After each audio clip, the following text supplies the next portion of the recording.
warahmatullahi wabarakatuh. Welcome to class 10 students. Students, today we'll be learning a lesson about our daily activities. And now don't be confused, like daily activities is get up, get ready, offer salah, then have breakfast, run to school, study, go back home, and again those are not the activities. There are certain activities which you do intentionally. For example, while you're walking on your way to school, you find somebody sitting on the road, a very needy person. What do you do as soon as you look at that person? Yes, when you look at that person, you feel very guilty, right? I feel sad for him. Let me help him, and you just donate. You do a charity and you come to school, right? So, these actions, if your intentions are pure, that is the place where we call it as a moral action with pure intentions. If you just do for show off, like you shouldn't do work for others' praisal. For example, you are doing a great work and everybody will tell, oh, she's doing a very good job. And your intentions are not pure. You are just telling that I have to do a work so that everybody will praise me. But you never thought that if I do this work, I will be happy with what I'm doing, right? That is why even we have one short, very first hadith.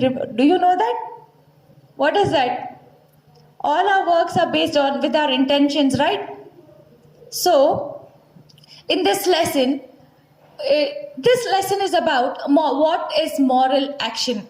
It is written by the father of our nation, that is Mahatma Gandhi ji. And our father of nation followed the path of non-violence. Why do you think Gandhiji would have opted for non-violence? Yes, Gandhiji knew that if we use our brain and do intentionally with the thought that if I do, you always have intentions, right? I have to do work to please the creator and it has to benefit the creation also, right? So then only it will be a successful one. So Gandhiji also had such intention and that is why he opted for non-violence and he always spoke truth. He told, be honest, let it be a situation where you'll be killed, but never speak lie. That is what Gandhiji has told us. So Gandhiji in this lesson has explained us the various moral actions by giving examples of certain great people. And moreover, he's also explained us about what is an immoral action. Well, so before we read the lesson, let's know what is a moral action and examples of it. Moral actions are doing something good with a good intention. For example, you need to always speak the truth. Do not cheat others. Yes, cheating has become common now. Yes, so always keep in mind you will never cheat anybody and so on. And what is an immoral action? Immoral action is a sinful act which will, if you do this action, that will be accounted as your sin. For example, stealing, robbery, lying. Yes, and we all know that lying is also a very big sin. So whenever you are speaking something, ensure that you speak the truth and it has to be sensible. So let's read the lesson now. How many of them have written essays on honesty is the best policy? And why? Yes, and when you're writing the essay, you'll tell this person was honest. That is why he's become a successful person today. Right? But don't come up and compare that honesty is best policy with what's going on now. Because there are certain situations in life wherein people lie and try to come out of it just because to ensure their life safety. Understanding? Yes. So let's read the lesson. When can it be said that a particular action is moral? In asking this question, the intention is not to contrast moral with immoral actions, but to consider many of our everyday actions against which nothing can be said from the conventional standpoint and which some regard as moral. Most of our actions are probably non-moral. They do not necessarily involve morality. For the most part, we act according to the prevailing conventions.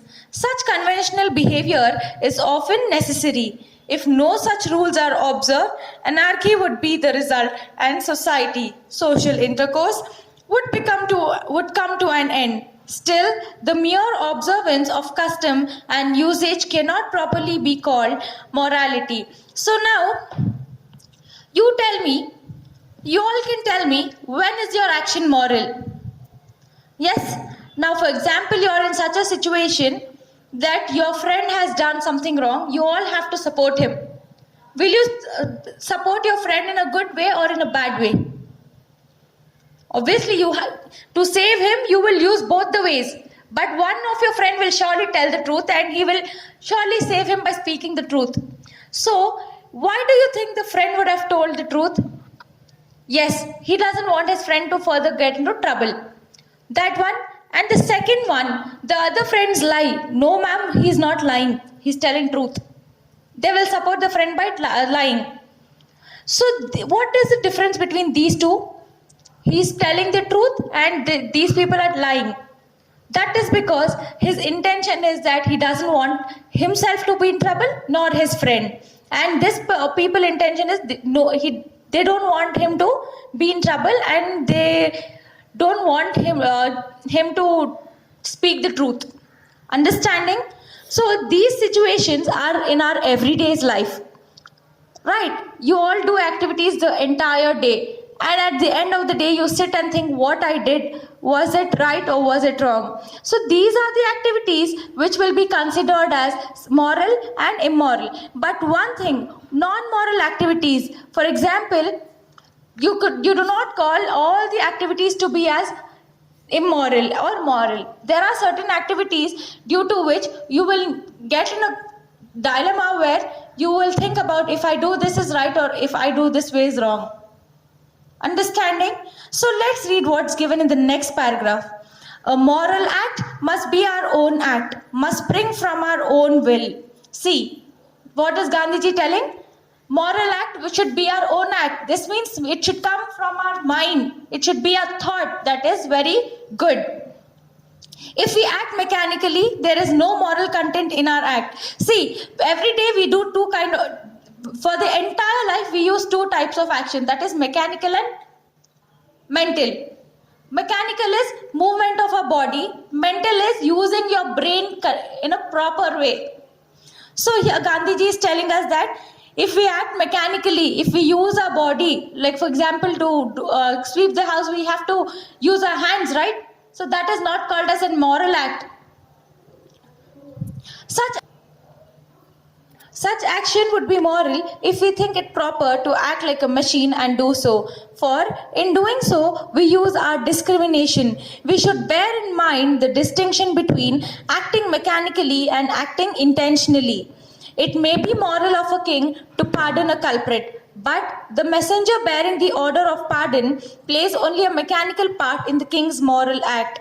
But if the messenger were to bear the king's order, considering it to be his duty, his action would be a moral one. How can a man understand morality who does not use his own intelligence and power of thought, but lets himself be swept along like a log of wood by a current? Sometimes a man defies convention and acts on his own with a view to doing absolute good.